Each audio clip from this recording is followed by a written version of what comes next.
Welcome to this first-person shooter course, which I'm so excited to show you. In this course I will teach you so much, ranging from player movement, player shooting, weapon systems where we make all kinds of weapons so you can change the fire rates, the reload times and all of that. And then enemy AIs which shoot back at you and chase you and hide behind walls and all that cool stuff. Also, before we get started with this course, I encourage you to check out my paid community where you get so much more premium content and direct access to me where you can ask me any question. You can get a 7-day free trial in there. But yeah, let's get started with the course. So right here I've opened up my Unity hub, and what I'll do is click on new project, then I'll choose Universal 3D, and for the editor version it needs to be at least 6000 and it has to say LTS, so long-term support. It can't be an even newer version, it just has to be at least 6000. So click that, and I will call it FPS. You can call it whatever you want. And I'll uncheck this because I don't need to connect it to Unity Cloud. Then I'll click on Create Project. Now our project is open, and first we're gonna delete these two. So let's just set up the scene. So I'll delete these. Then this one I'll drag into settings. So now our assets are much cleaner down here. Then I will open up the scenes folder, and in here I have the sample scene, which is this scene we're in. And I'll right click on that. Then I'll click on rename, and I'll call this game scene. Do Ctrl S, so now you've saved. Now we need an asset pack, and I've found this very simple asset where we have 2 guns, some bullets and a knife. I'll put a link for this asset in the description, and just make sure that you're logged in. Then click on Add to My Assets. Click on Accept, and now choose Open in Unity and Open Unity Editor. This will open up the package manager inside your project and find the one called Low Poly FPS Lite, which is the one we want to download. So click on Download and click on Import 1.0 to project. This gives us a bunch of stuff here, but we don't want the scenes right here, but everything else we want. So now click on Import and close down the package manager because it says in project now. So now we have this folder right here, so let's open that up and let's try to open up the prefabs, and they all seem to be fucked. Now try to go to materials, and our materials are a bit fucked up right now because we're using URP. So just select them both. Now click on standard and then just search for lit, and we need to find this one called lit Universal Render Pipeline. Click that, and now they seem to be working. So if we now go back, go to prefabs, drag in one of our prefabs right here, it now looks all good. It might look wrong down here, but when you drag them in, they'll be perfectly fine. So we don't need the weapons right now because we're going to be using those in the next episode. Let's look at the player movement now. So just go back to assets for now. Then over here in the hierarchy, I'll right click, go to 3D object and choose a capsule. So this will be our player, so I will call it player and just set the position to 0, 0, 0. Then I'll drag the main camera onto the player right here, and I'll set the position to 0, 0.6 and 0. This positions the camera at the head of the player. Now let's click back on the player right here, and I will add a rigid body component, and under constraints I will freeze the X rotation and the C rotation because I only want the player to rotate this way, or else the player would be able to fall over, as you can see, or this direction fall over. So only the Y rotation should not be frozen. Then I'll also set the tag of the player to player, and then under the player I want to add a ground. So right click again, go to 3D object and choose a cube, set its position to 0, -3 and 0. So now it's a bit under the player, and set the scale to a 10, 1 and 10. Now let's also call this cube for ground. And now we have like a ground under the player. Let's also go to layer real quick, click on add layer, and let's add a layer called ground. Then click on the ground again and assign the layer. This we're gonna use when we want to check if the player is on the ground later with a sphere check, but we'll get to that. Now we are going to be using the new input system from Unity. It's not actually that new anymore, but to make sure you have it, go to edit real quick, then go to project settings, and under player we need to go to other settings right here and scroll down until you see configuration, and this active input handling has to be set to either both or input system package new. So if it's set to input manager old, switch it to one of these two, and when you switch it, it might reload your project. Then we can close this down, and we can now create a folder for our input. So right click, go to create and do a folder. I will call it input. Now open that up, and also to make sure that we have this new input system, go to window real quick, package manager, then click on Unity registry and search for input. And this input system has to be installed. It doesn't have to be the newest version, so you can see that I can update it, but I'm not going to do that. Then we can close that down and right click in our folder right here, go to create and do input actions. I will call this player input. Now click on edit asset, and this opens up this window, which I can dock right here next to the game. And it might look intimidating, but I'll show you what it is. So we have this action maps over here, and this is basically the different states which the player, for example, can be in. So I could press the plus icon right here to add an action map, and I could just call this first map for on foot, for example. So when the player is like walking around, jumping around and all that stuff. Then we could also have one called driving or whatever, if we had like a driving feature, or maybe a swimming one or something like that, or flying. But we're only going to create this one called on foot. Then over here, we're gonna have our first action. And that could be your jumps, and it could be your WASD movements around, and all that kind of stuff. And if it's deleted like this, just click the plus icon. And I will call this first one for jump. So we're gonna create like a jump. And the action type, there's 3 types. There's button, there's value, and there's pass-through. The most important ones are button and value. Button is basically where you can check if you've pressed the button, and value could be, for example, when we move the mouse around. It isn't really a button, it's more of a value change from where the mouse is. Value could also be used for something like a controller. But yeah, we're gonna choose button. Then we'll click this drop down right here, and we have a binding right here. And if you didn't have a binding, I can just delete it real quick and click right there and click add binding, so you could add a new one. And on this binding, I'll click on path right here. And I want my jump to be when I press the space button. So I'll click for listen, and then I'll hit my space button. And there we have it, space keyboard. So I'll just click on that. So now our jump action will trigger when we hit space. Now let's do our WASD, so when we want to move around. So we'll click on the plus icon again for a new action. And I'll just call this movement. And this time we will set it to a value. And the control type right here will be a vector2. Because we're gonna have like a W, that will be 1, and S will be -1. Then we'll click right here and delete the binding, and then click again, click the plus icon, and now click on add up, down, left, right, composite. So if we click on that and we open this up, we can now see we have all of these. So the up one we'll assign to W, so click on listen and type W, input that. Down will be S, left will be A, and right will be B. Now they're all set up. Then let's say we also wanted a controller to work for this. We could again press the plus icon, add an up, down, right, left composite. And let me just rename this one up to WASD, and this one could be controller. And then for this one, we could look at the first one right here. So for that one, that would be up stick, for a gamepad, down would be gamepad, left stick down, left would be left stick left, left stick left, and this one would be left stick right. But we are not gonna add controller inputs. If you really want to see how to add controller inputs, let me know and I'll show you how to make it at the end of this course.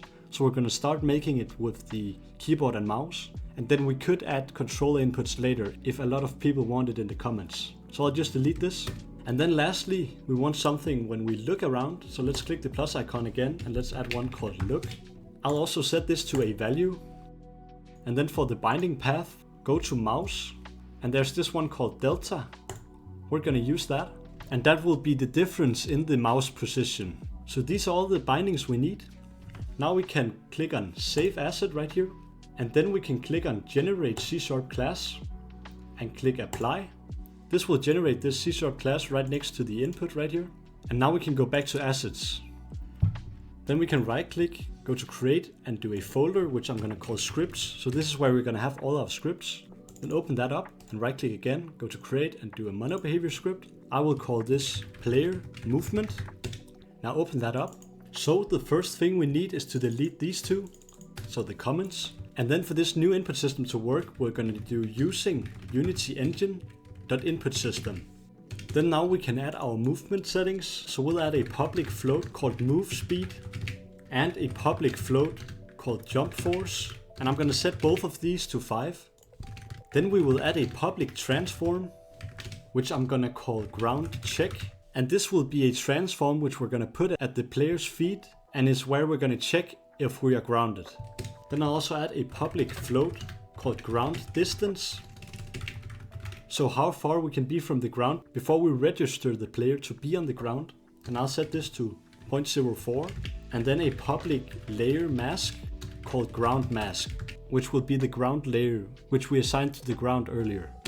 Then we'll add a private rigid body called RB and a private vector2 called move input. Then a private bool called isGrounded. And lastly, a private player input, so our input system called player input. Then RB will be assigned in the start function to be get component rigid body. Then under that, we will set player input to be equal to new player input, like so. Now let me show you how the new input system triggers, for example, when we hit the jump button. So let's just go back into Unity, click on our player, and let's scroll down and add a player input, so this one. And for the actions right here, let's just go to assets and go to input and click on the player again, scroll down, and let's drag this player input onto here. And we need to set the default map to be on foot, which is this action map we created. So if we now look down here, we have a bunch on device lost and all of these, but then we have this one called on jump, which is this one, and we have an on movement, so this one, and on look, which is this one. So you can see it adds an on in front of each of these. And these are the functions which will automatically be triggered on this game object when you, for example, press space, or when you, for example, hit WASD, or if you look around with the mouse, so basically change the mouse position. And this is this one called send message. So send message only triggers these functions. So if I add my player movement script to this and I had a function called onJump, it would trigger only on this game object. But let's say we wanted to trigger something on a child object or a parent object. Well, then we would use broadcast message instead. So that's the only difference. And then there's also these ones, but I'm not going to cover those now. So let's try to first create the onJump because that's easier. So go back into the player movement script and we will create a function called void on jump, spelled exactly that way as we saw in Unity. And in here we'll simply do rb.addForce new vector 3, where we will do 0, so we don't want anything in the x direction, comma, the jump force, comma 0, because we don't want anything in the z direction. Then we can do comma, force mode, dot impulse, so all the forces added all at once. Let's now head back into Unity and let's see if this works. So when we hit space, we should trigger the function on jump. So let's click on add component and search for player movement and add that right here. And let's assign these later, so not right now. So just go back to scene and click play. And let's now try to hit space. And yep, we jump, but we can jump in the air, so that's not good. So we need to check if we are grounded. So let's just do that real quick. So go back into the player movement script and let's now add a function, so a void check ground, where we're gonna do is grounded equals physics.check sphere, which is basically an invisible sphere we create at the player's feet.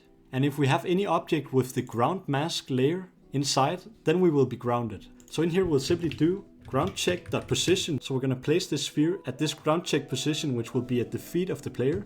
Then we want the radius of this sphere, which will be ground distance. And then we need the layer mask. So the layer we want to check for, which is ground mask. Like so.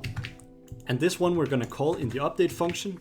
And then we can simply in here do if is grounded. And then we can just wrap that around this one. Like so. So now we just check if we're grounded before we actually jump. So let's go back into Unity, click on our player. And we need a ground check. We need a new game object. So I'll right click on the player and click on create empty. So we basically create an empty game object. And I will call this ground check. And I'll just place this at -1. So this will basically be just at the player's feet. Let's click on the player again and assign this. So drag the ground check onto ground check right here. And also assign the ground mask right there. Now hit play and let's try to jump. And yep, we can't jump in the air, only when we land on the ground. Now head back into your script. Now for the movement, we'll do void on movement. So if we look inside of Unity and scroll down to the player input right here, we can see one called on movement, which is this one, where we have the WASD keys. So we're going to create one called on movement. And then in the inputs right here, we're actually going to do input action.callback context, which we're going to call context. And we need this if we want to have some information about our input, which in this case is if we're clicking W, A, S, or D. And using this, we'll set move input to be equal to context.readValue, where we will write vector2, because we want to read a vector2 value. And we can now create a void move player, where we're going to use this move input. And here we'll simply do vector3 direction equals transform.right times move input.x plus transform.forward times move input.y. And then we can simply do rb.linear velocity equals direction.normalized times our move speed. And we will call this in a void fixed update because you always want to move using the fixed update. So we will call it right here. And actually before doing this, we'll simply do direction.normalize, so this one. And then we'll do a new vector free where we're going to input direction.x times move speed, comma, rb.linear velocity.y, comma, all of this, but this time the c, like so. Let's now head back into Unity, click play, and it says on movement is not found. So in here, instead of writing input action callback context, we will actually write input value called value, and then we will set value.get a vector2. So this will work instead. So now let's head back into Unity, hit play, and let's walk around. So we can walk around with WASD and we can jump. So now we just need the look so that we can look from side to side. So click on project, go to assets, scripts, and let's create a new script right here, a mono behavior script called player look. Let's open that up. And in here again, we will be using Unity engine.input system, and then we'll delete these comments. Then we'll add a public float called mouse sensitivity, and I'll set this to 400, and a public transform called cam. Then we'll also add a private float called x rotation, which I'll set to 0, and a private vector2 called look input. Then in our start function, we'll do cursor.lockState equals cursor_mode.locked. So we lock the cursor to the middle of the screen. And then I'll also write cursor.visible equals false, so we can't see the cursor. Then I'll add a public void called onLook, because the last function, if we look in Unity right here, go to player and player input, is called onLook. Where in here we'll do input action.callback context, where we will do look input equals context.read value vector2.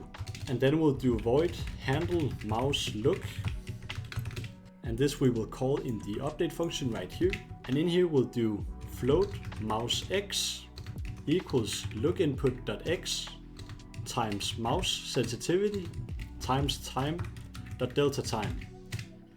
And for the float mouse y, I'll do basically the same thing but just y instead right there. Then for the vertical look, we'll do x rotation minus equals mouse y, and then x rotation equals mathf dot clamp, and we're gonna clamp the x rotation to minus 90, 90, so that we can look more than 90 degrees up and 90 degrees down, so we don't break our neck. Then we can do cam, which is the camera transform, dot local rotation equals quaternion dot Euler x rotation, 0f, 0f. And then for the other part of the rotation, because we only have the x rotation right now, we can do transform, which would be the player body dot rotate, where we can do vector free dot up times mouse x. And oops, let's actually not do it like this. Let's do it like we did in the player movement too. So we'll do input value, and then we will do value here instead and just do get, like so. And I'll set the sensitivity to only 200, I think. That's probably better. Click on the player and scroll down, and let's add the player look. And the reason I add the player look right here instead of on the main camera is that I would have to set it to broadcast message instead. Because when I do send message, it only triggers functions on the game object. So let's drag the main camera onto this cam transform and let's hit play. And the sensitivity is still way too high. So let me just set that to a 50. And that's way better. We can walk around, we can look around. So perfect. And let me just set that to 50 again. So I really hope you liked this first episode. In the next episode, we will look at how to create the shooting so that we can shoot. And again, if you're interested in my community, check it out in the link in the description. I really do believe it's something for you, especially if you're new to Unity and have a hard time with all of these tutorials. Just check it out. It's literally risk-free because you can get a 7-day free trial in there. But yeah, have an amazing day.